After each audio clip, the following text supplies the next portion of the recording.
ఒక్కరు చెప్పేది ఖర్చు పెట్టలే పైసలు చెప్పేదా ఓట్లకు పైసలు కూడా అవసరం లేదు. నేను ఎందుకు బదిలాడతానో అర్థం చేసుకో. నీ కొడుకు కొరకే నుంచి బదిలాడతాను. నీ కొడుకు బదిలాడింది వేరు. నువ్వు తినకున్నా తిన్నా ఇప్పుడైతే నువ్వు చేతులు పట్టుకున్నా ఎక్కువ పైసలు కూడా మేము చేస్తాం గాని నువ్వు అంటేనే ఇగో నువ్వు ఓకే చెప్పాలి. ఇంతమంది చెప్పాలి అంతే. తప్పుల విషయం మేము మనిషి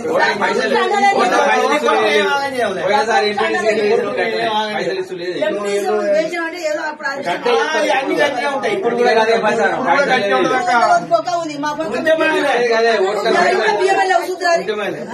గదే ప్రచారం చేస్తాం మేము. అందరూ పైసలు గదే ప్రచారం చేస్తాం. మరి మీకేం లేకపోతే మేము ఉన్నామమ్మా.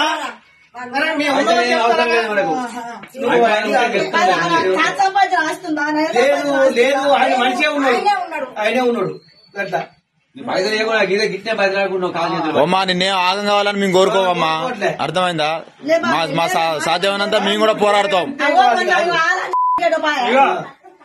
మంది నా మనం అందుకో ఇల్లు కాలు పట్టుకుని వేయించుకుంటాం. నీ కొడుకు